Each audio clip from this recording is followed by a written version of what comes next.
What's going on, you guys? This is a long overdue video that, thanks to a commenter, reminded me that I needed to make, and that is talking about how to put together an ideal warm-up for your total gym or sliding bench trainer. So in this video, I'm going to go over and put together a plan for you guys on how you guys can structure your own warm-ups utilizing a total gym. I'll give you guys some specific exercises and suggestions, and you can use a lot of these suggestions for putting together a sort of like energy boosting kind of workout that you could do at any point in the day that may also help with like joint mobility and kind of helping out the range of motion if you guys want to work on that. I will be showcasing some attachments and some other supplementary exercise devices, but it's certainly not necessary. I will link those down below if you guys do want to check those out and or support the channel, which again, I'm always immensely grateful for all the support you guys give me and my family. So even if you're just simply watching this video, I want to say thank you. And if you do just consider just liking it or subscribing, that goes a long way, so thank you. Now, some of you guys already do know the benefits of warming up, and maybe you kind of learned it the hard way, but warming up definitely is an ideal way to kind of prepare the body for exercise.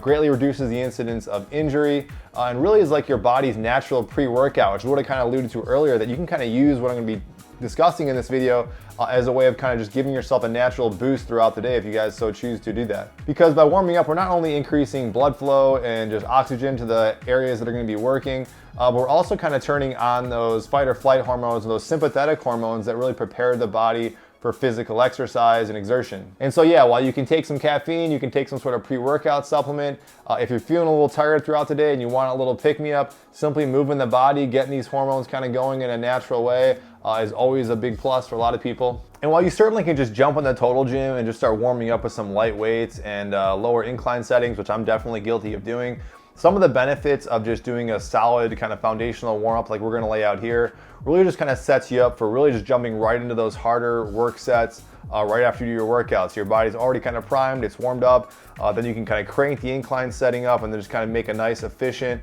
good work sets for all the body parts that you're choosing to hit for that day. All right, and so jumping right into the meat of this video, I'm gonna talk about what I think is the best warm-up method that's really out there. And I'm gonna be using the National Strength Conditioning Association's RAMP protocol, and that's an acronym, so R-A-M-P. So R just stands for raise, as in raising core body temperature, and generally that's meant by like just doing something that's fairly repetitive, that's just gonna, again, get your body a little bit hotter. So walking, doing some light treadmill work, something to that extent would be a good example of just like raising core body temperature related exercises for the R. And so A is activate and M is mobilize, and these two really just kind of go hand in hand.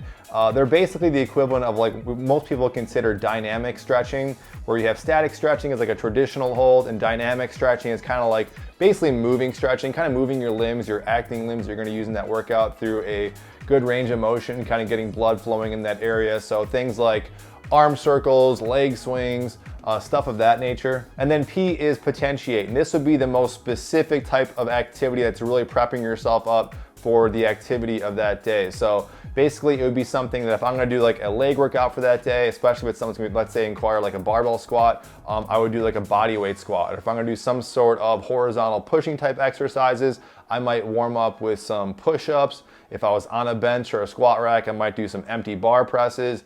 In this case, if we're using the total gym, it might be some empty chest presses. It could be some very low intensity squatting on the squat stand. And a lot of times just your basic warm-up sets in general before you get to your active work sets kind of count as like your potentiation type warm-up activities. And so by knowing this acronym, you essentially kind of go in this order where you pick some R type activities, some A and M or activate and mobilization activities or movements, and then finally wrapping up with some P or potentiation type activities. So now what I'm gonna do is give you guys some specific examples that you can utilize on your total gym or sliding bench trainer for each of those different areas. All right, so starting off with R, these are kind of my personal preferences, but this is kind of stuff that I'm working with, but I'll kind of give you guys some other ideas here as we kind of go along. I love my Cellar Sizer. This thing I don't talk about enough. It's basically a kind of more higher end mini trampoline that I've talked about before. I link it down below in pretty much every one of my videos.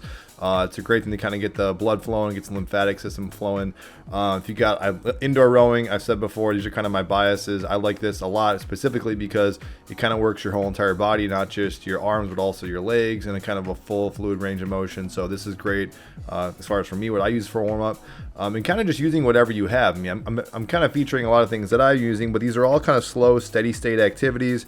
The Cyclo Trainer, again, is something, you know, since I've recently been getting it, to me, this is like the perfect warm-up device because because you can also kind of engage yourself in a few different angles, even doing some things like some leg bridging. But point is, find some preference of some sort of continuous kind of steady state activity that gets the heart rate up. I'd say to like, 50%, 50 to 70% of your heart rate.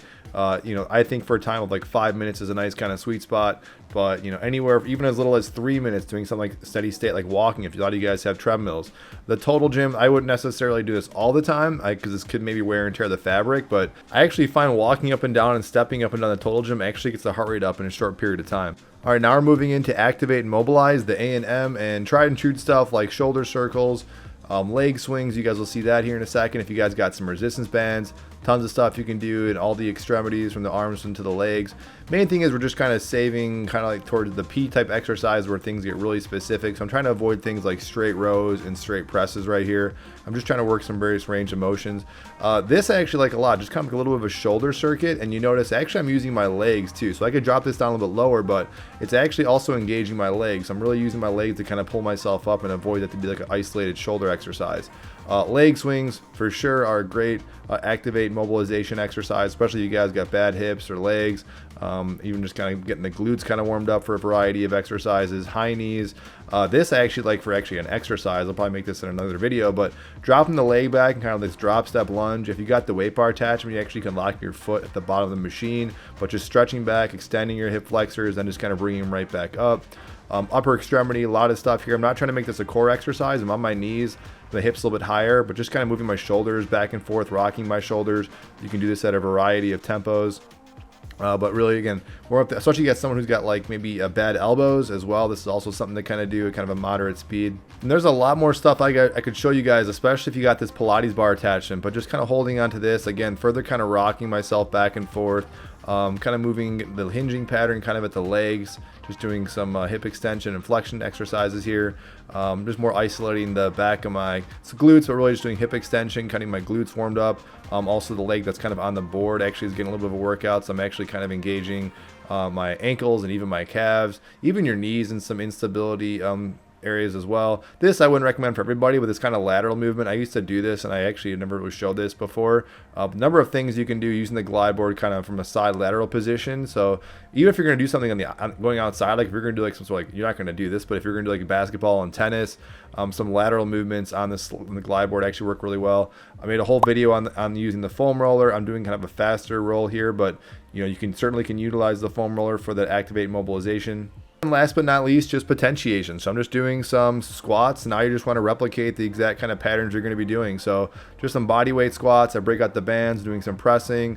You can do some rows. It's not going to be featured here, but this is when you put the incline setting at a low setting and just do your basic traditional total gym exercise that you're going to do for that workout. And this would be a good spot here to do some a little bit faster but still lower intensity, like squat jumps, extending the legs out, some like marching back and forth, and even just some basic traditional total gym squats on the squat stand. All right, so now that you guys know the basics of the RAMP protocol and that acronym, you guys got a list or at least some idea of what are some examples of some exercises and movements that you guys can do. Now it's just a matter of kind of putting it together to make it fit your goals and your workout schedule for that day or throughout the week. So ideally to kind of create your own kind of RAMP protocol, if it's a total body exercise, workout, just pick and choose some lower body, some upper body stuff. If it's more lower body focused, pick more lower body related exercises or activities, and same thing goes for upper body. If there's something where maybe you have like an area that's kind of feeling a little tight for that day, or maybe you got a previous joint injury, or you just know like your shoulders or your hips or your knees just need a little bit more work, just overemphasize that area and just kind of tweak it to how it suits you. But a couple big things to remember is you don't want to turn this into like a full-on workout. You want everything to be fairly low intensity, and you don't really want to pre-exhaust or overwork these muscles before we actually get into the actual work sets. And then a big question is like, how long should it be? Again, this is somewhat kind of relative. I think, I don't want to say like minimums or maximums, but like 15 minutes, I'd say, at least for me, is a good maximum, because I think for most people, you're going to be fitting in like 30 minutes to an hour of working out. But if you're someone who just needs a little bit more time, kind of getting in and setting up the exercises, it certainly could last more than 5 minutes. I think a good rule of thumb is like 5 minutes in each category. So 5 minutes of something to raise the core body temperature. You can do more or less, it's up to you. A&M, like activated mobilization, maybe 5 minutes here or there, picking 2 to 3 certain exercises. And then as far as potentiation, again, maybe 5 minutes in that area. In general, I like to kind of choose one R type exercise, or like maybe just something like the cycle trainer, if you have a treadmill. Again, I showed you guys a Cellerciser. That's something I could do for, like I said, 5 minutes. Activate mobilization exercises. Again, I pick 2 to 3 exercises depending on what I'm doing, because you're also gonna bank in the fact that as you start your warm up, or I'm sorry, as you start your exercise session, in some ways your body's already warmed up. So we're not just trying to like warm up every single part and every single movement that we're gonna do. We're just trying to get the blood flowing in the given major extremities, the major joints. That's basically what we're trying to do.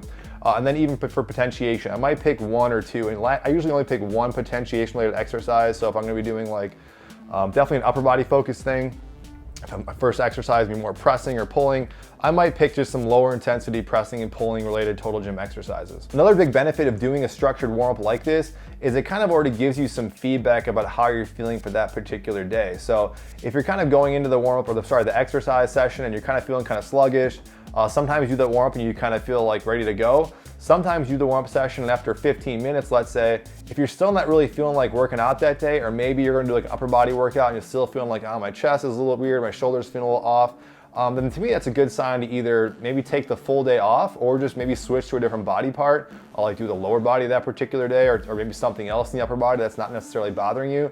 But a warm-up can be very valuable in kind of giving you that feedback, because it's basically always good to kind of come in fresh. If you're coming in to a workout, especially after a warm-up and still kind of feeling a little stiff or achy, then to me the best thing to do is just take that day off, at least in that body part. So hopefully you guys found this helpful. This was definitely no means an exhaustive list of exercises and stuff you guys can do, but at the very least, I think this gives you guys a nice solid template. I love stuff that has like an acronym. I love this RAM protocol in general, because you can kind of go off kind of how you're feeling. You can try new things. You can certainly go with just some of the things I gave you guys here in this video that are tried and true activities, and just make it really simple. The point is, try and make it fit your program. Try and make it fit your goals. Hopefully this is beneficial, and I'll see you guys in the next video. Thank you.